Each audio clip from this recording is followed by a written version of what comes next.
Hutan adat Lekuk 50 Tumbi Lempur berada di sisi selatan wilayah Kabupaten Kerinci. Berbatasan langsung dengan kawasan Taman Nasional Kerinci Seblat atau TNKS. Bersama dengan teman-teman pencagura, pencinta alam Gunung Raya, saya akan mengeksplor hutan adat Lekuk 50 Tumbi. Ikuti jejak saya, jejak petualang. Kawasan hutan tropis seluas kurang lebih 500 hektar ini dilestarikan oleh masyarakat adat Lempur. Kelestariannya tidak hanya untuk menjaga ekosistem lokal, tapi juga bagi keseimbangan ekologi global. Karena hutan Sumatera memiliki peran sebagai salah satu pusat keanekaragaman hayati dunia. Perjalanan selanjutnya kita tempuh dengan jalan kaki untuk mencari tahu apa saja flora dan fauna yang ada di dalamnya. Bang, sebelah mana? Ke arah sana, oke.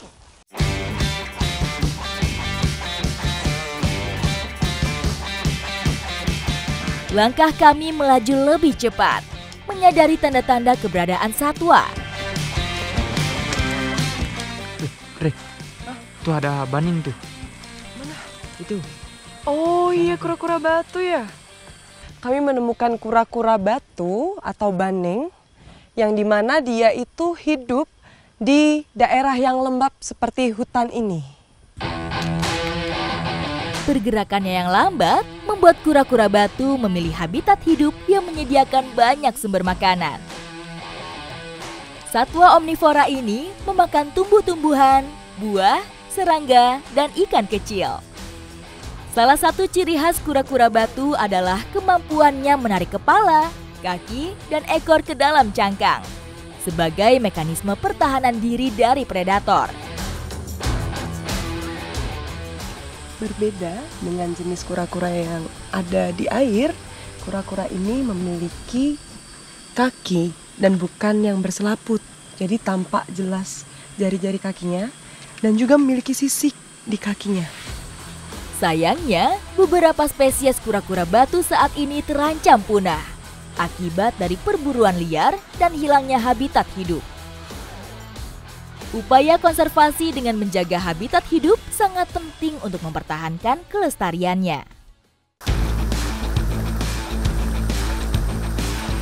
Memasuki kawasan hutan, cuaca tiba-tiba berubah. Hujan turun tak lama setelah kami melewati batas hutan. Kenapa tuh? Mana? Oh, iya. Oh iya, itu Sumatera Green Viper ya? Iya, itu betul Sumatera Green Viper. Hati-hati, ini berbisa. Iya, karena warna dan coraknya hampir mirip dengan tumbuhan, jadi ular ini agak nggak terlalu kelihatan ya. Jadi kalau ngeliat harus bener-bener matanya jeli banget. Satu ekor Sumatera Green Viper menyambut kedatangan kami. Terlihat samar dengan warna daun dan ranting tempatnya beristirahat. Green Viper ini termasuk salah satu ular yang sangat berbisa. Kategorinya bisanya cukup tinggi. Nah, dapat dilihat dari bentuk kepalanya yang segitiga. Kecil-kecil tapi berbisa nih. Iya. Ini selain dari kepala, matanya juga bisa kita lihat. Ini ular yang berbisa. Dan biasanya musim hujan kayak gini ya dia keluar ya? Hujan-hujan gini dia keluar. Yuk kita pindahin aja yuk. Oke, dipindahin aja. Spesies ular berbisa dari keluarga Viperidae ini biasanya bergerak lambat dan mengandalkan kamuflase untuk menghadapi predator atau saat menunggu mangsa. Namun akan berubah agresif jika merasa terancam.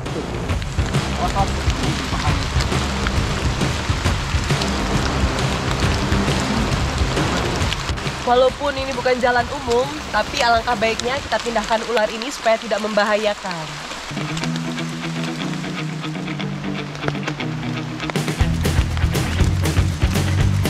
Langkah kami semakin jauh, masuk ke dalam kawasan hutan adat. Hujan masih belum reda, tapi justru membuka peluang kami untuk menjumpai lebih banyak satwa.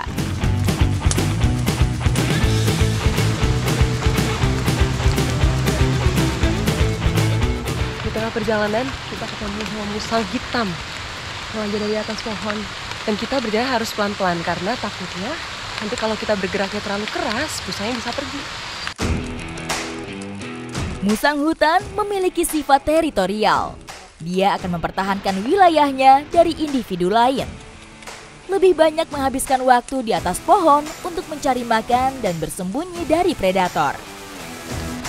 Mamalia karnivora ini memiliki indera penciuman yang sangat peka, sehingga cukup sulit untuk berada dengan jarak yang dekat.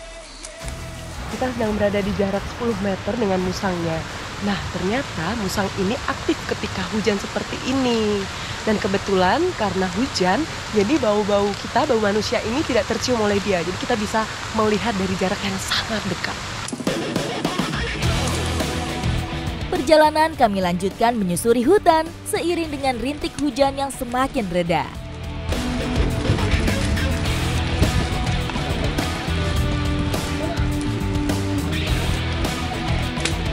Dan ini adalah salah satu ulat bulu terbesar yang pernah saya lihat. Bentuknya lucu, dia mirip banget sama pohon. Jadi harus berhati-hati dan teliti, karena kalau enggak bisa kena nih. Pasti gatel banget nih. Tidak jauh dari lokasi sebelumnya, kami kembali menjumpai satwa lain. Nampak sepasang ulat bulu yang berukuran cukup besar. Gila dia. Ih, geli banget. Bulu halus yang tumbuh di sekujur tubuh berfungsi sebagai mekanisme pertahanan. Mengandung zat beracun yang mengakibatkan iritasi pada kulit manusia atau hewan jika tersentuh.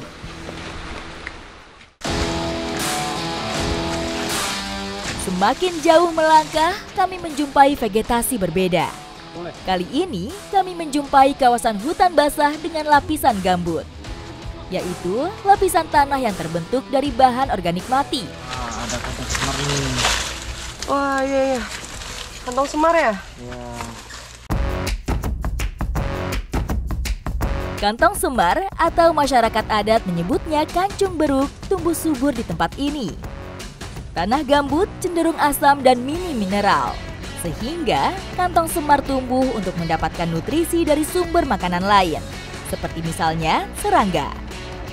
Nah, ini ada yang satu lagi, Kak. Sama-sama kantong semar ya? Iya, dia sama-sama kantong semar. Iya. Masih satu jenis dengan kantong semar yang tadi, cuman perbedaannya dia ini lebih memanjang seperti terompet. Ini dalamnya juga air nih ya? Iya. Oh iya, sama. Dia juga makan serangga juga. Makan serangga juga dia. Keberagaman jenis flora dan fauna yang kami temui membuktikan jika kawasan hutan adat ini sangat terjaga kelestariannya.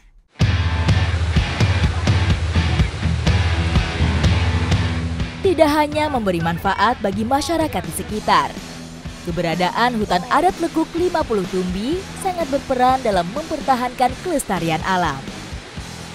Aturan yang membatasi pemanfaatan hutan secara berlebihan melahirkan keberagaman flora dan fauna.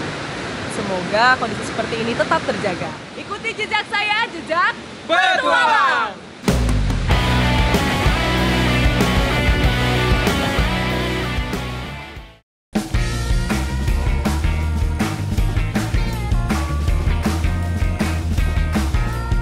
Kekayaan alam yang berpadu dengan kearifan lokal memberi manfaat lebih bagi masyarakat Desa Air Batu, Kabupaten Merangin.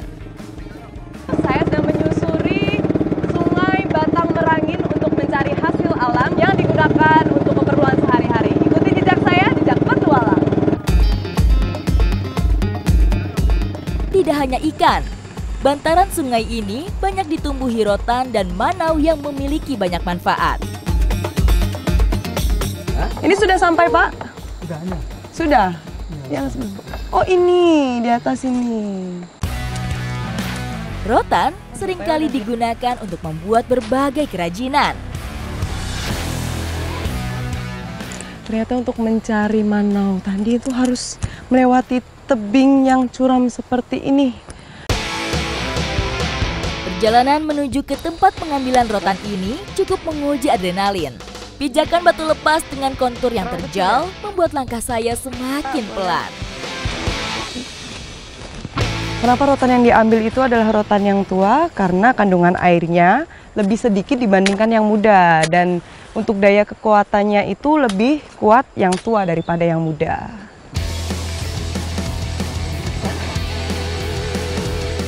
Rotan dipanen setelah berumur 5-7 tahun, tergantung pada jenis dan lingkungan tempat tumbuhnya. Jalan masuk, saya tadi dia mau apa-apa, tapi sekarang jalan turun dengan jalan yang sama dan membawa rotan ini terlihat 2 kali lipat ya sulitnya. Dan harus berhati-hati. Bapak jangan ditinggal saya, Pak. Ini gimana, Pak? Saya susah turunnya. Harus turun dulu kali ya, Pak. Oh, bisa, Pak. Bisa, Pak. Bisa, Pak.